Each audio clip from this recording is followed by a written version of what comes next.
Under a spreading chestnut tree, the village smithy stands.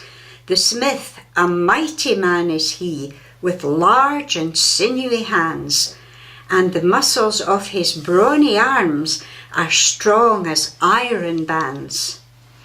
Longfellow started his poem about the village blacksmith with these words.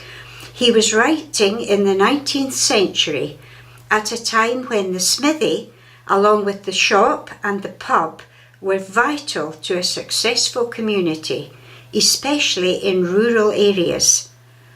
Towns and villages often had more than one smithy, and many smithies also took their skills to the stables and farms where they were needed.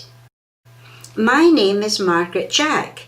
My folks were farmers at Edderston Farm, and when I was young, I remember my uncle collecting Johnny Bruce from his smithy at Whitebridge to come to the farm to shoe the horses.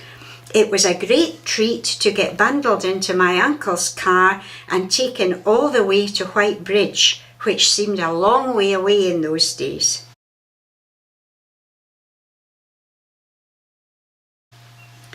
We had our own forge at Edderston, and I can still see the fire being blown by the bellows and the red-hot shoes burning brightly before being fitted by Johnny.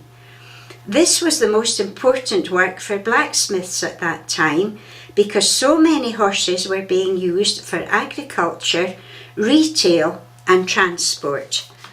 This is my brother George here, with Willie Gilchrist is the other one.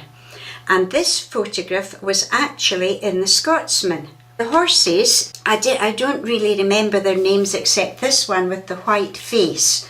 He was quite a character. His name was Dick, and my brother used to release him from the stall first thing in the morning. He walked round on his own to the house where he got his piece, walked back on his own, and then he was ready for work. They lived usually kind of to the teenage years, but there was one who made the papers. His name was Buller, and he was one of the oldest horses ever to be known, I believe. And if I remember correctly, I think he was 41 years old when he died. This photograph, as I say, was lost. But my nephew, George's son, just about 5 years ago, he contacted the Scotsman through the internet, explained to them that it was a photograph taken during wartime of two men ploughing near Peebles, and within 2.5 hours he had that picture back on his internet. So he had quite a few of them all framed and gave us one all for Christmas that year, which was lovely. This other photograph here is actually my grandfather standing outside the green tree. Now, the green tree have this photograph, at least they did until recently, and I always thought maybe they had it outside because the big barrel, they thought it was maybe beer. But of course it was milk. He was a dairyman, and he travelled from a Rutherford Mains farm every morning to sell his milk in Peebles, a long way to travel.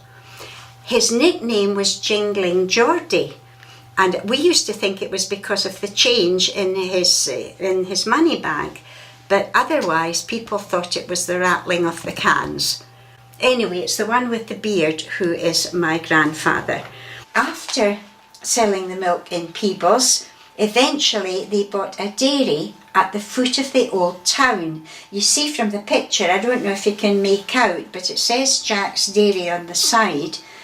And behind this photograph, you'll see St Andrew's Church. The focus of the blacksmith's work with horses was to change during the 20th century, mainly because of the increasing use of motorised vehicles, horseless carriages as they were called, but also because many horses had been sent to France at the start of the First World War, but very few had returned. In fact, when we had the dairy halfway up the old town, we then had a milk van that delivered the milk and sold milk. We had these dairies from 1888 until 1946, so these photographs are well over 100 years old. Throughout the 20th century, many smithies closed. So what happened to the blacksmiths? Some blacksmiths closed their smithies and started a garage business instead. Others developed the services for the domestic market, making gates, handrails, railings, furniture, and welding wherever needed. Some, like Jim Whitson, working as the blazing blacksmith from Waterhead near Peebles, are artistic blacksmiths who design and make individual sculptures, functional pieces of art, both for private commissions and as public art. But in areas like Tweeddale, the traditional ways of working with horses have not been lost, as many people keep and ride horses for recreational purposes. In fact, I believe there are more horses in the country now than there has ever been, and these horses need shoeing.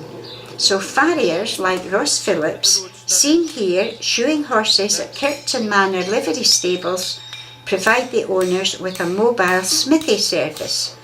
Quite a big difference from Johnny Bruce's day, still using many of the traditions developed over the centuries, which have stood the test of time.